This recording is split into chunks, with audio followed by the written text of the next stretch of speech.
We'd like to now have our first interview on loving kindness from George Moore and Tucker Olson. If you could please come.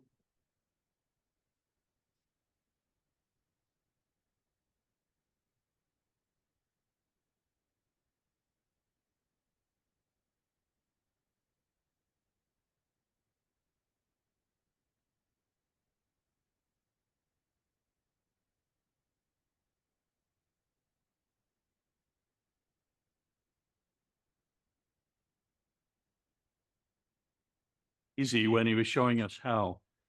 Right.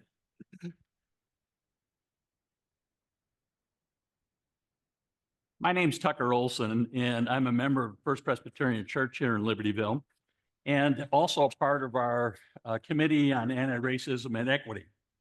Over the years, we've worked to develop partnerships and expand our sense of community across the county.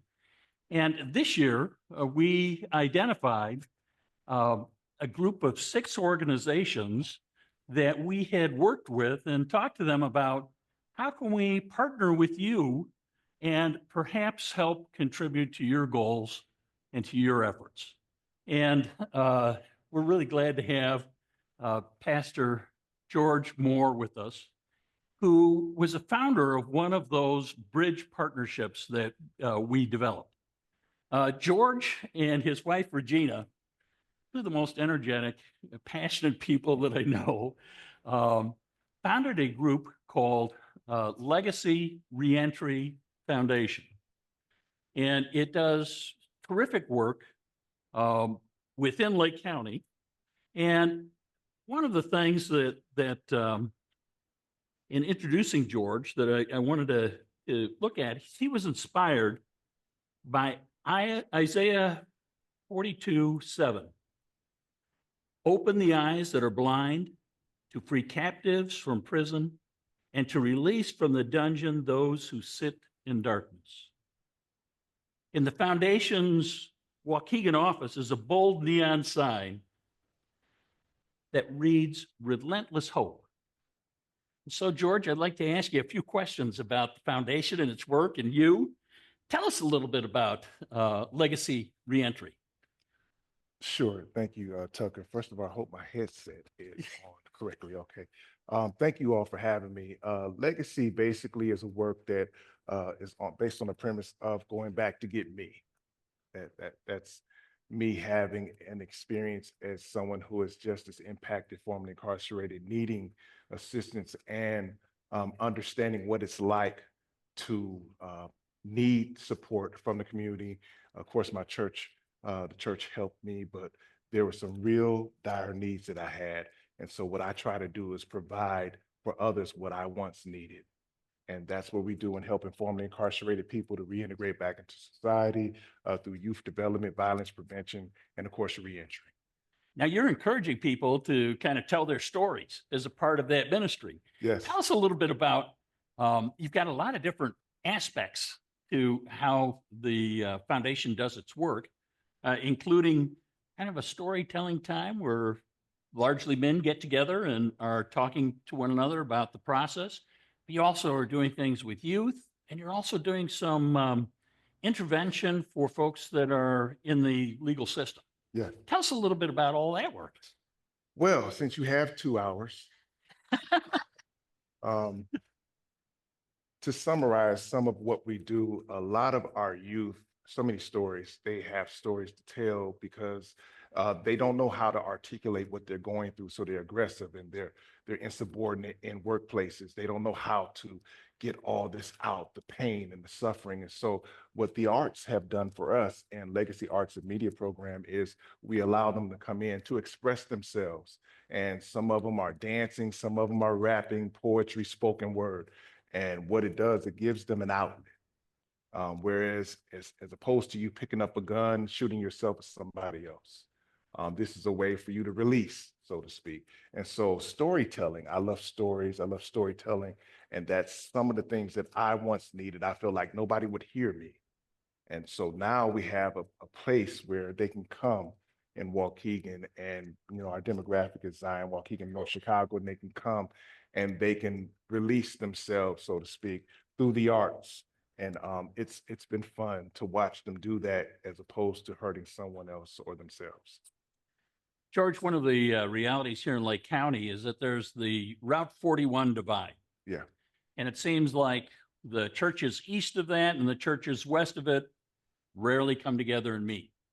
Tell us a little bit about how your relationship with our church has grown and developed, and how is that work going on to involve other largely white suburban churches in your ministry?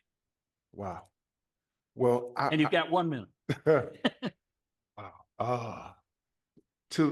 How can I summarize that? First of all, you all have been very instrumental in us being able to share our personal story with a large amount of people that don't look like us.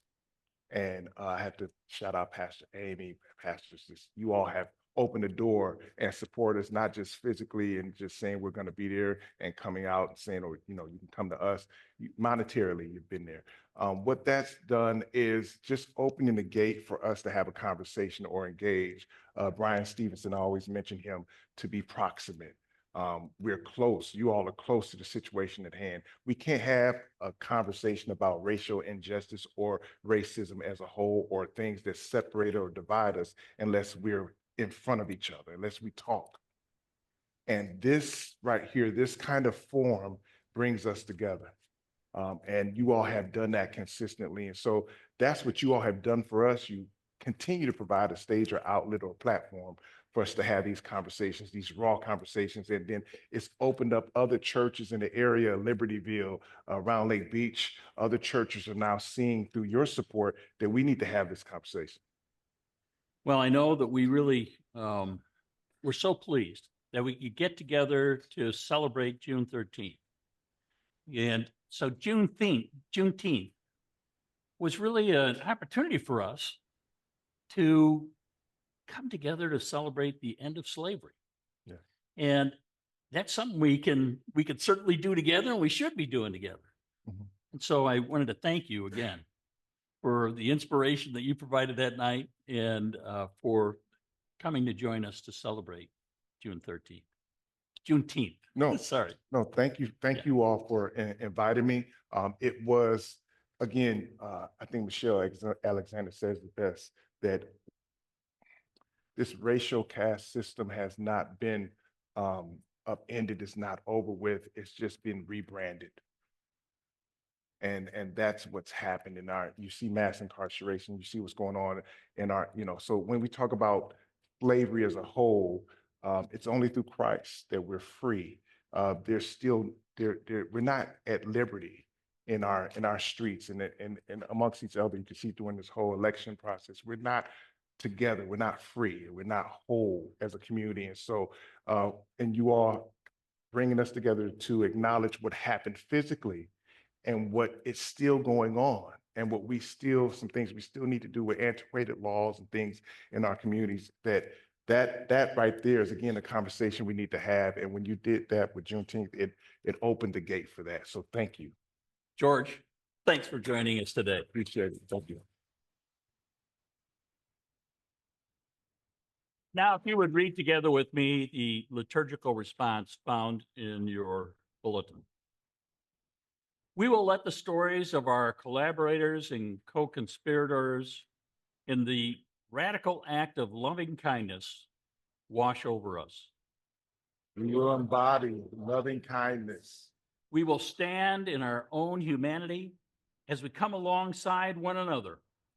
We will gather up the lost and the alone, the refugee, asylum seeker, the hungry and the weary, in our loving embrace. We will believe their stories, and we will tell the truth of our own brokenness. We reject hatred and violence, and we weave our lives together in kindness.